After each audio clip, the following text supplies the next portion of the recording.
Broadcasting live from the Business RadioX studios in Sandy Springs, Georgia, it's time for Sandy Springs Business Radio. Now, here's your host.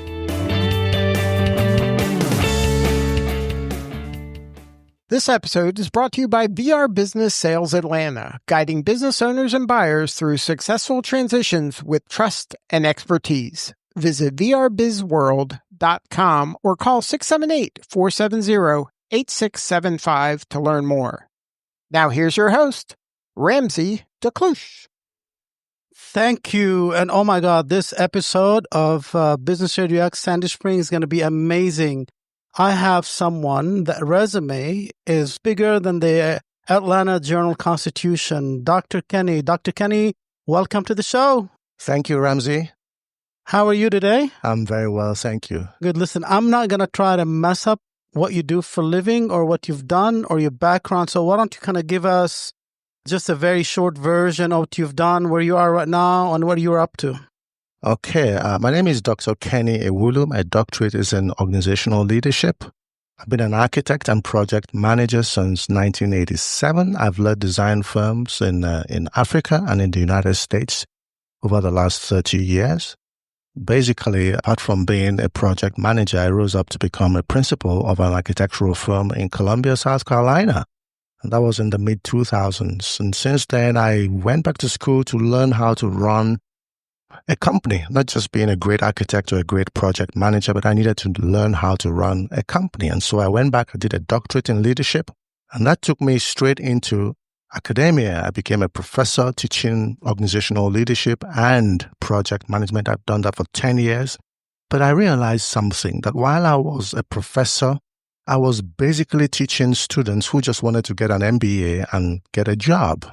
For me to impact the corporate world, I needed to talk to, train, and coach decision makers. And that's what took me into the coaching field. I've been doing this for about 9 years now. Awesome, man. I tell you, that's very impressive, especially different continents, not countries, continents you've been in. This is really amazing. So how has your diverse experience in architecture, sales, and academia shaped your approach to leadership?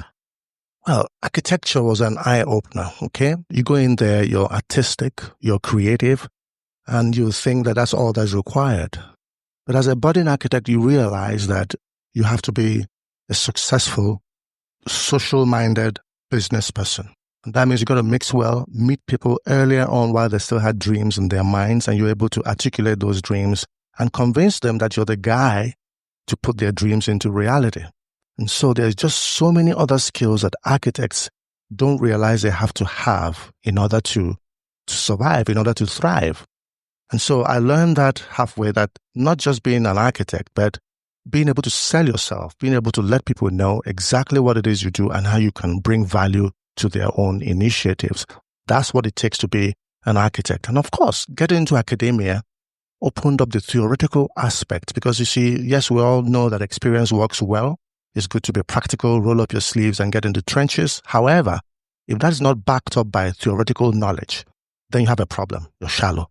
So a mix of that makes me I'm ready to jump into the trenches. I'm ready to educate, to mentor, to train. I'm ready to research, and I'm ready to collaborate. Whatever it takes to get a great outcome, I'm ready to do that. It is very interesting what you said. So if you just practical knowledge, it's always good. You have to have it. You have to have the will, the ability to kind of get the work done. But without the theoretical knowledge, it really is shallow. Can you kind of tell me more about that? Because actually that point is very, very important. I see a lot of business owners, small business owners, end up being technicians in their business. They're really good. But without the knowledge, they really fail miserably in growing the business or actually maintaining the business. Yeah, correct. See, that segues into leadership, because if you don't know, you can't teach what you don't know. Okay, and some people have promoted themselves to what is called their level of incompetence. They've gotten so high right now that it's obvious that they don't know how to articulate themselves or bring value to their clients or to their customers because of the fact that they've been over-promoted. They can't bring value on the level they're at. Yeah. Okay, so that segues into the topic of leadership, because that's a different ballgame altogether. Yeah. So in leadership, what have you seen? I mean, you've been in it for a long time now. What have you seen lately in the business environment? How do you define leadership in today's business environment? Ramzi, in simple terms, I would say that leadership is the art of getting others to do what you want them to do. Now, that's not manipulation. That's just understanding what you need to get done and how to approach people to get them to willingly work with you to do those things. Okay, and that means understanding each person, and we're all different. You got to understand the keys to each person and give them what they want individually to get them to willingly give you 100% of their time and energies. That is leadership. So can you give me an example, in your past, or maybe a leader you work with, without mentioning name, of course, that transformed organization? What did they do? What was the outcome? Well, I had a leader he actually did employ me in a large architectural firm in Dallas, Texas. That was maybe in the mid-2000s. And he was a director of project management. And when I got to the interview, funny enough, I didn't make it. They weren't going to employ me as a project manager. And as I got downstairs, he called me up and he said, "Come on up. I saw something on your resume I want to talk about." And I came up and he said, "It says here that you've got excellent listening skills. What are listening skills?" And so, well, knowing that I had had an MBA forever, I sat down and I gave him a treatise on listening skills. And he said, "I'm going to talk to management. I want you in my team." And that's how I got that job. And then I became his errand boy, so to say. The company didn't want me. He insisted on having me, so I became his assistant. And so I had a run of most of the great projects in the company. Mm-hmm. And what I noticed there is each time I go to talk to really big people, owners of large shopping malls and all, I'm talking of hundreds of millions of dollars worth of property. This guy, everything he said, the client took it on face value. He was honest, he was forthright, he was vulnerable. If he didn't know anything, he would say, "Let me research on that. I don't know that." If he tells you it's going to cost X dollars, it's going to cost X dollars. I just watched him operate. It wasn't operate. He was just genuine. He was just himself. And I said, I got to be like this guy. So I modeled my life to him. And I did what he told me to do. When he realized that I needed to find my way through project management, get a PMP certification and what have you, he said to me, "This is the way to go." And I went that way, and we've been apart for maybe 15 years now, but each time I cross a milestone, he sends me a message on LinkedIn. He says, "I knew I was right. My gut instinct was right. I was right about you. They were wrong." That's awesome. One thing you said about that leader that resonates with me is, saying, "I don't know, let me research that," right? A lot of leaders are afraid of saying that out of confidence, right? Confidence issues stops them from saying, "I really don't know. I don't have the answer. I'll find out and let you know, or I'll find somebody that can help you with it instead." So that's actually a very genuine leadership, very genuine leadership. Yeah. Very good. So let's talk a little bit about, can you share an example of a leader who transformed an organization and then especially post-COVID? Okay. Well, post-COVID, I would say, I don't want to sound... Because things changed a lot since COVID. I don't want to sound arrogant by saying I'm that leader.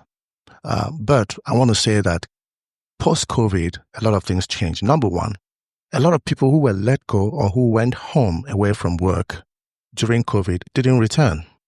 And so most organizations right now that I get to coach and talk to are forced to do more with less resources. That means they don't have enough people to do the work.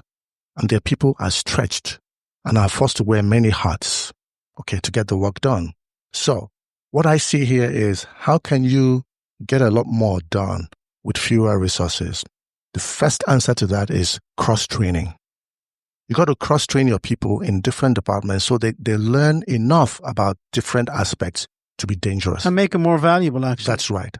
Cross-training is very important. Mm-hmm. Number two, you got to give them flexible working arrangements. A lot of leaders are so rigid. This is how I do things, and that's it. You got to give them flexible working arrangements, because when you make them happy, they're going to work very, very hard for you off the clock. They're going to work very, very hard for you when you're not there wielding the big stick over them, because they're working from home. When they forget something or they're behind schedule, They can crack up their computers at 3 a.m. in the morning and get some work done without telling you, hey, boss, I did some overtime. But is there a balance between that? Like a lot of companies now trying, especially with the government now saying everybody has to go back, not remote, back to the office. Is there a balance between remote and is there a hybrid model that works best? Yes, there is a balance. And I want to take us back to the inception of remote work. And that started with the big guys, okay? The Microsofts and the Apples and the Yahoos way back 15, 20 years ago. Well, they've had 10, 15 years to try that model out. And now, in the last 5 years, they're asking their people to go back to the office. It's data-driven. There's a reason why. Okay? If you're a great supervisor, you can get some of the best out of your people by supervising them remotely. However, most people who work from home kind of twiddle their thumbs. Okay? They give you 6 hours work for 8 hours pay. And there's no way you can know what's going on. So I like the fact that there's got to be a hybrid. Some people have to go back to work. There are people who can't even work hybrid. Manufacturers and plants and what have you can't work from home. Okay? They've got to go into the plant. Okay? Yeah. So there's just a group of people who can work from home or who can have a kind of a hybrid type of style where they can work 2 days from home and 3 days right in the office. There's got to be a balance. Moderation in all things. You can't swing from one end of the extreme to the other. You've got to somehow find a balance that works. Yeah, you know what? That will take us to the next thing we're going to talk about. But actually, to get that done in a big organization, guess what you need? Project management. Exactly. Which takes me to the next subject we're going to talk about. You're an authority in project management. And right now you have, on your side, in your company, you really try to work very hard to make sure you develop that project management and help people get the project management. And it's very, very important. What's your take on it? What does it benefit professional, right? Some people are born project managers, right? They're very organized, right? Mm-hmm. But it's not as easy as that. So in your point of view, what's PMI? How does it work? Why is it so important? Well, project management is, first of all, everything is a project. Anything that has a start date and an ending date and takes resources is a project. And because of that, you've got to manage your resources optimally, very well. So the motto for my business is to optimize your potential. It's not maximize. Optimize is a higher level of maximization. That means you're getting more than the best out of the resources you have. How do you do that? By what we call resource reallocations. These are basic standard techniques in project management. Okay? You talked about the PMI. The PMI is an acronym for the Project Management Institute. It is the world's largest project management organization. It's been around for 50-something years, and they certify all sorts of project managers. I don't want to start using the acronyms here, but I'm going to use quite a few of them as we go on. Oh, absolutely, sure. So basically, apart from being part of the Project Management Institute, they have 2 sets of things. There's what is called the ATP, which is the Authorized Training Partner. These are organizations.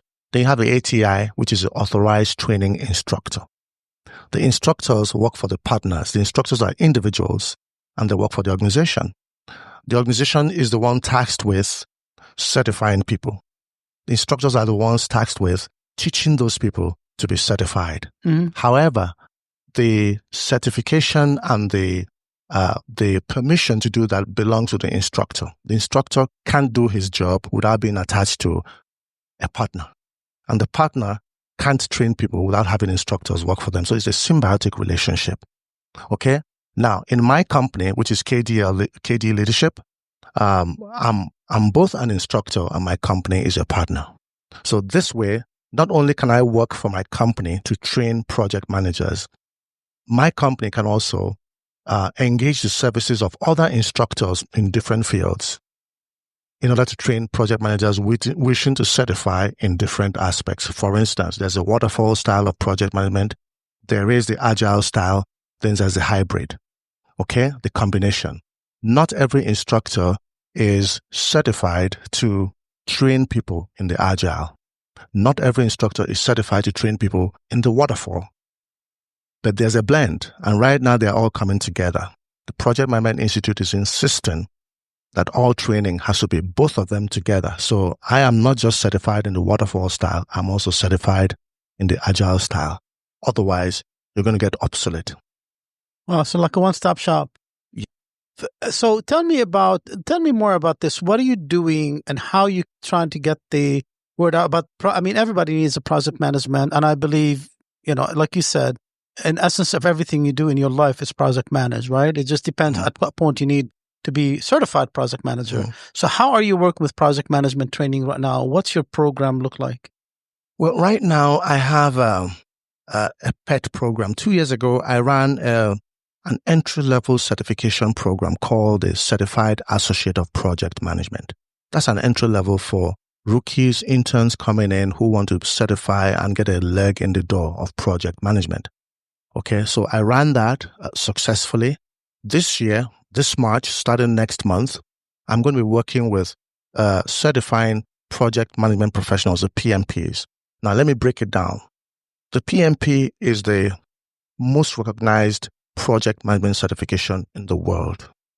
There are over 120,000 PMPs in the world. They're so sought after. All right, just by getting a PMP, you can get a 36% increase in your salary or you go somewhere else. Your bosses know that, your employers know that. Okay, so most employers are in a rush to certify their internal project management practitioners. Otherwise, if they certify themselves, they go away to greener pastures. So there's a big market for PMPs out there. Unfortunately, the PMP will take you 5 years to get certified. And it will cost you in those 5 years in upwards of $9,000 to get it done. So what I have done right now is to find resources to get it done in 120 days online. It's going to be a 17-week crash course, very intense, in less than 120 days, and at a fraction of a cost of $2,500. So hold on 1 second. Something that takes 5 years. Yes. Takes 17 weeks? 17 weeks to get it done. And how many hours per day is that? It's just 1.5 hours per night. Oh my God. Are you Once serious? a week. Once a week, and it's virtual. It's online. So anybody from any part of the world can get enrolled in this program, jump on it, and by June the 25th, you're ready to take your PMP exams. It's called a fast track. It's not a boot camp. There's a difference. So can we back up a little bit, because it's very important, very interesting. So right now, people in companies, right? They work in big companies or medium size, whatever it is, size companies, even small size companies, right? That are working on projects, whatever project that is, right? Everything they work on is actually a project. Anything after strategy, even strategy, becomes a project to execution, correct? You know that from literally anything. It doesn't matter, architect or business sales or whatever it is. Construction people, health people. And so many of them right now are really working with systems and maybe lacking, right? And they don't know what they don't know. So if they go through 17 years, and I know it sounds like an advertising, it's not an advertising, I'm shocked. You go from 5 years to get your PMP, which some of them do, I'm sure, to 17 weeks. And you can actually either the company that you have appreciates you or you get appreciated somewhere else. That's right. And you can actually say PMP certified. You can... Once you have the PMP appellation behind your name. Once you say, like, I'm Dr. Kene Ewulu on the side PMP. Once you see that PMP, they know you are the apex of project management and you're sought after. And they better give you what you're looking for. So when you talk about 17 weeks, it sounds as if it's a fairy tale. But there are certain things that cost you 5 years. One of those is you got to demonstrate 7,500 hours of verifiable project management experience. That means you got to get people that you've done projects for in the past to sign off that you've done those 7,500 hours. Do you know how long 7,500 hours of project management will take you to verify? A whole lot. That's between 3 to 5 years. That alone. Well, I've been pursuing the authorized training partner designation of my company because once you get that and you run a course, anybody who successfully goes through that course automatically gets that 7,500 hours of project management experience. That's I don't even want to ask how you got that, but I really have to ask because I'm curious. Because for me, anything that takes shortest distance to success is really very important as well sometimes. So how do you get that? Okay, I'm going to ask a question. You may not be able to answer it, but how do you get from I have to have 7,500 hours or whatever it is hours to just 17 weeks and hour and a half a day, and then guess what? You're going to be PMP. Well, we're not allowed to say you're going to be a PMP because I won't take the exam for you. Oh, okay. I will prepare you. I'll get you ready. And my program insists that you register for your exam maximum 2 weeks after the program. Wow. So this program ends on June the 25th. By July the 4th or 5th, you should have taken your exams. We insist. So by the 15th, 16th week, we're working with you on documentation, ensuring that you're approved by the PMI to take this exam. You're going to show us evidence that you've registered for the exam and the place you're going to take the exam. All those things are going to happen before the 17th week, before we can give you a clean bill of health and sign off on your 7,500 hours, because you need those 7,500 hours to be able to take the exam. Wow. So you ran it before, correct? You ran a couple of years ago? Oh, yes. So tell me some success stories from 2 years ago. I mean, how many students you had? How many students actually went through it? Because it seems intense. The one I ran 2 years ago was the entry level, the CAPM. And I had a young man, I want to highlight him a little bit. I had a young man who had been in the financial services industry for 5 years. Young man, late 20s. And he was trying to change industries. And he said, I want to be a project manager, but I don't know anything about projects. He's a newbie, completely a neophyte. Okay. And he enrolled in my program. And he said, how can you help me? That program was strictly for 3 months. And I said, just follow what we're doing and you see. He passed that exam. He not only finished the program, he passed the exam the next week in exactly 3 months. And he said to me, I don't even have a job yet. I'm in between jobs. This is incredible. He's been on one of my broadcasts before. He said, this is incredible. How do I let people know that you're a germ? I said, don't worry, they'll find me out someday. That's fantastic. I tell you what, this is very impressive. Mm-hmm. And I know a lot of people right now are losing jobs, especially at the beginning of the year with, company strategies changing or restructuring, which is fine. It's a new, fresh start for everybody. But I think this becomes very important. I don't care what level you are. If you have PMP, I work with a lot of people, and we always hope somebody is organized enough to become our project manager without really PMP designation. So that really helps a lot. So I appreciate that. And the thing about the PMP thing is that most very experienced project managers don't have the time to get away and study and pass an exam. That has been the bane of most very experienced project managers. Nobody has 5 years. Yes, nobody has 5 years. Nobody has the time. This gives them not just a forum. It's once a week, every Wednesday night for 1.5 hours. We'll go through a knowledge area, one knowledge area a night. There are 10 knowledge areas, and then we begin to work on past exam questions. Week 15 and 16 are strictly past exam questions, which nobody else can have access to unless you're an authorized training instructor with a PMI. They give us those because they know we're training people and we need those questions to be able to train people. So there's a lot of, everything is closeted, okay? Everything is private, is protected. The information is, we are bound by law not to divulge or share any of those exam questions. You talked earlier about the event. I hope it's not shut by now. I mean, I hope you didn't book it all completely because it just sounds silly for people not to do this. Well, because it's online, because it's on Zoom, okay? Zoom, you can have a webinar sort of, you can have 5,000 participants, so it's not fully booked. I have until... So you're going to try to do like Kamala Harris did with her Zoom broadcast? Well, the more the merrier. 100,000 people on it? Well, not 100,000, but I'm really looking for maybe 500, 600 people. No, I think you could do it. I think it's silly if it's not done. Because it's online, it's at the same time, and it's on Zoom, and people are very comfortable doing that. And I purposely put those classes on Wednesday nights at 7:30 in the evening, so people can finish work wherever they are. If you're on the East Coast, it's 4:30. You're finishing work. In the West Coast, it's 4:30. And if you're in Hungary or in England, it's midnight or 2 a.m. That's when people, older people will wake up. very early in the morning. Awesome. So, and I know we're going to have your information so people can reach out to you if they want to sign up for this or sign up for other programs. I want to switch a little bit because you're a lot more than just a PMP certified instructor. You had a lot of acronyms, so I'm not going to remember any of them except for PMP. But you've done a lot. I mean, the Leadership Institute that you have really does, KDEL, does a lot. Yes. So give me the two other big ones that you work on. What are the programs that you work on that people can kind of tap into? Because, I mean, just your experience at all is... There's a lot. The first one we have is called the CTP. It's called the Corporate Turnarounds Program. This is for the organizations who want to scale up. Either you're doing badly and you want to turn your fortunes around, you want to revitalize, you want to grow, or you want to enhance your fortunes. Whatever the case may be, it's called the Corporate Turnaround Program. There are 4 different periods. We've got a 12-month program, 24 months, 36 months, and 48-month program. All right. And we'll work with organizations, sit down with them. One thing I've discovered in doing this is, let me digress a little bit, is that when you're interviewing the top bosses in an organization, they give you a vision of what they want, but they don't have specifics.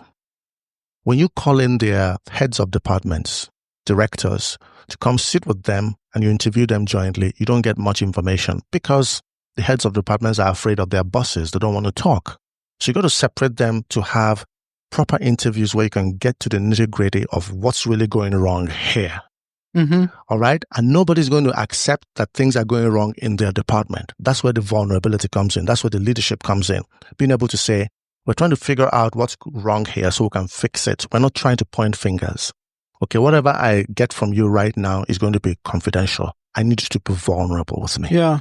It's interesting you say about the vision of the C-suite, right? Yeah. And you kind of try to understand how it trickles down to the next level and then next level. And then it's like talking about cheeseburger and then, vegetarians, right? Yeah. Conversation changes completely. There's a difference because the people on the front lines have no idea what the actual different. vision is. They know how to get things done, but they don't know what the vision is. They don't know what the top guy up there can see from a higher level. It's like being in an aeroplane.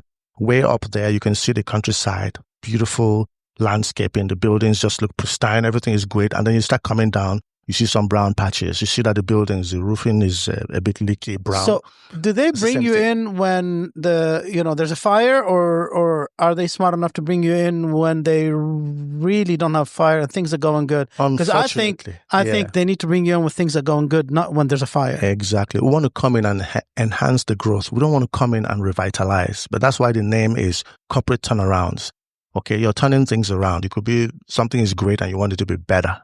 Okay, or it could be that something is bad and you want to improve it, get it better as well.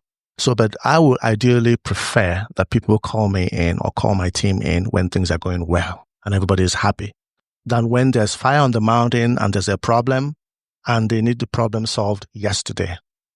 Do you have any Okay, so let me back up a little bit. And I know you work with big corporations and you don't need to name any, and I'm sure they love your work, but do you have any programs that small businesses can benefit from without really breaking the bank? Because small business, the biggest thing with small business owners, usually, and I'm talking small below $1 million, right? Yeah. Actually, small by the government is completely different than small actually on the ground, right? They really are working in the business all the time, and not a whole lot of work on the business, right? Correct. They need that somebody to show them, to kind of pull them out so they can see what's going on in their business. Do you have programs for that? Well, the one program we have that gives people a larger benefit or more comprehensive access to all our products is what we call the annual coaching subscription. This is like having the season's ticket to your favorite ball club, okay? You take us on for a year, and any evolving problems that happen within that year, you're able to bring them. You own us for that year. And so some people have been smart enough to get 3 or 4 different problems, challenges solved in that 1 year period. So the most sought after product we have is the annual coaching subscription. Now, this can deal with leadership, management, conflict resolution, communications, doing more with less, project management, software training, just name it, is there change management. A lot of the things that team dynamics, a lot of the things that we struggle with, big organizations struggle with. The bigger you get, the more unwieldy it is to really manage everybody. But when you bring in a team dynamics expert, and he just comes in to show you how a team can suddenly become like a family and want to work well together and be happy with each other, and really people take correction without thinking you're belittling them. There are rules and regulations on how to correct people. For instance, you don't correct people in public. You correct in private, tactfully, respectfully. I think you should scream that from top of the mountain, because That doesn't really happen that often. I A know. lot of people you hear just on the in the moment, and That's then right. they apologize. I didn't mean But to praise, do that. praise Right? must not be withheld. Yeah. Praise is in public. Now, Yeah, I tell you, I enjoy it when I see small business where they're really investing in their people. Mhm. I went to a business today and I was meeting with the owner, and in his office, it was all the strength finder for all his team. And I Okay. thought, wow, this is very interesting. yes. He has that, and he was able to talk about how I really do respect how they do it, because when they come to my office, I really look at their chart first to Mhm. remind me of how to kind of engage them. So it's all about Yes. them. I thought, and he has a very successful business, and Mhm. I said, no Mhm. wonder. You know, a lot of business, and this takes us back to leadership. A lot of business people need to take a leaf from Ronald Reagan's quote. It says that if you hire people who are smarter than you are, give them the tools they need to get the job done, and get the heck out of Get the the way. hell out of the way. That's right. You know, hire people who are smarter than you are. Yeah. Give them the tools they need, and get the heck out of the way. You do that, the skies will not be your limit. All right. So, man, I tell you, we can talk all day, but I want to ask you a few things. So you wrote, I don't how many books? I've written about 9 books, but my most recent is called Big Dreams, Making It Happen for Organizations and Teams, because it's obvious that a lot of entrepreneurs, a lot of business owners, a lot of CEOs just don't have the tools, a little handbook they can open up in their private moments to get guidance. And that's what led me, that's what motivated me to write that book. That there's no limit to how far you can dream. Okay? There's a song, a lyric that says, aim for the moon, you might hit the stars. And people just listen to that and you forget that the stars are so much farther away than the moon. Yeah. So when you're aiming for the moon, what it's saying is you will surpass the moon. If you aim for the ceiling, you can get to the stars. That's what it's saying. And so that's my favorite. I tell CEOs, the sky is not your limit. There's no limit to what you can achieve if you can harness the potential of your people, their cohesion, their teamwork, their job satisfaction, the equipment you give them, the lack of micromanagement, because people don't like you sitting on their shoulders. They want you to get out of the way and allow them to determine the ways and means of getting things done. Okay, I have to admit something, and I feel like I'm not the only one or listeners. So all my life until now, I thought, you hit the moon, whatever the Correct, yeah. is actually the moon is further out. No, So the stars are that's how I further thought about out. it. Yeah. And I took classes in college, but I didn't. I probably missed that. I was sick that day. But it's very interesting. Yeah, very interesting. Yeah. I actually didn't know it. Thank you for teaching me that. Listen, we have to bring you back here to talk about your book because it's very interesting. It's really, really interesting to kind of understand that.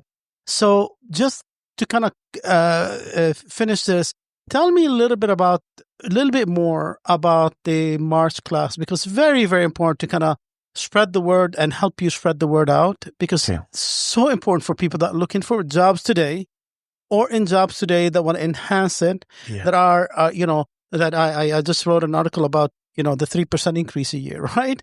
It's like, what are you waiting for? What do you mean 3%? You're waiting for your boss to tell you you're good enough to get 3%. What are you doing to get more than 3%, right? Yes, correct. So it's very important to kind of break from that, right? That one more thing you could do, just one more thing you could do to enhance your skills, right? Yeah. One more thing you can do is really 17 weeks training to enhance your skill. Because a project manager, I ran companies, I was part of big groups, and I tell you, I've always looked for the smartest person to become. I made them, hey, you're the project manager, and if they're organized enough, I gave them the title without really the proper skills they need behind it, and they learn it on the fly. So tell me a little bit more about this. Tell me how people, let's plug you. Tell me how people can reach out to you and what do they need to do today. Okay. I would ask people to go to a landing page that explains everything, right up to how it's going to be done, when it's going to be done. It even has convenient payment plans. I know it's only $2,500, but not everybody can pay that out of pocket. So they have convenient payment plans for 4 payments of $500 each. We made it simple. We dumbed it down so much. And so the URL to go to get all the information you're looking for is HTTPS Fast Track PMP Cert. Let me say that again. Fast Track PMP Cert, CERT, short for certification. Fast Track PMP Cert dot KDEleadership.net/enroll. Let me say that again. It's HTTPS, and then you have Fast Track PMP Cert dot KDEleadership.net/enroll. You go there, you get everything is on that one page, right up to the contents per week. Everything you're going to be doing per week, what subjects, what outlines you're going to be doing per week, right up to the end of it. The payment plans are there. There are 4 payment plans. Those you can afford to pay all at once, $2,500, fine. Those you can pay in 2 installments, $1,250 first and third month, that's fine. And then those that can pay in 5 installments, Perfect. Of $500 each. So it makes it really the buttons are there. It makes it very easy, and it explains everything to the very bottom. Now, if you have any more questions, check me out on LinkedIn. Just type in Dr. Kene D Ewulu, Kene D Ewulu, EWULU, and you'll be able to find me on LinkedIn. You're going to see a lot of You're those. very active on LinkedIn. I was going to say all this, the fast track, just go to LinkedIn, find you, and they get all the information. Your page is well done, so they can find you there. All right. So what's coming up from Dr. Kene? What's your next project? I know you got something cooking because you never really rest. So what's next? Well, right now, apart from us being in BNI, I'm looking forward to going to Sydney in November. And that's our global convention. I'm already registered for that, just thinking about plane tickets and what have you, but it's still a long ways off. But coming back to my company, I'm going to run this again for those who cannot handle this in March, because March is 3 weeks away. I'm going to run this again in August, because it takes 120 days. I don't want to be running any training programs in November. I want to end by October and be able to plan and strategize for the new year. So we've got 2 streams of this running this year. This is the first stream, and we're going to repeat that again in August. That's the first thing I have. I'm dedicating this year to project management, because a lot of project managers are suffering because they don't have the certification. They've hit the ceiling, and there's nowhere else to go without that certification. Yeah. They're stuck. I've got somebody I'm put through it, not in March because they're out in maternity leave. After that, I'll probably put him through it, because I think it's very important to any size company to make sure somebody's there. And all these company owners or entrepreneurs that have people working for them, get somebody PMP certified to help you a lot. Perfect. Any new books coming up? Any children books? Anything that you want to share with us? No, well, for the books, I am going to take on what is called, I did mention it earlier, what is called resource reallocations. It's a minuscule part of project management, but if you think that 10 people can get a lot done, you'll be surprised that those same people, 10 people, can get things 20 times more done in half the time by resource reallocation. I've got it down to an art. I can't teach that in classrooms because those are just MBA people trying to get a degree. I need to teach that to captains of industry to understand that they can do a lot more with the people they currently have on staff, just by reallocating. It doesn't cost them anything. I think it's for everybody. Extra. Anybody that has a team of something, they need to figure that out so they can work lean, because if when you learn lean management, it's just a completely different world, right? Yeah, perfect. Well, listen, anything else? Thank you very much, Dr. Kene. It's fantastic. I can't wait to see the results out of your PMP certification program, and what is going to happen from that, and how many students are going to come to you say, thank you, you changed my life, because I think it's a life changer. Thank you so much for that. Again, the name of the book that I have written is called Big Dreams, Making It Happen for Organizations and Teams. You can just go to Amazon, type in my name or type in that title. If I want to hit in Big Dreams, Making It, it's going to pull it up as well. Right, yeah. And there's the ebook version and there's a paperback version for those busy executives who, unfortunately, I don't have the audio version yet, but it's in the works. Awesome. Well, listen, thank you very much again. Have a wonderful afternoon. Thank you, Mr. Ramzi. Thank you for having me. And you too. Have a wonderful afternoon. Thanks.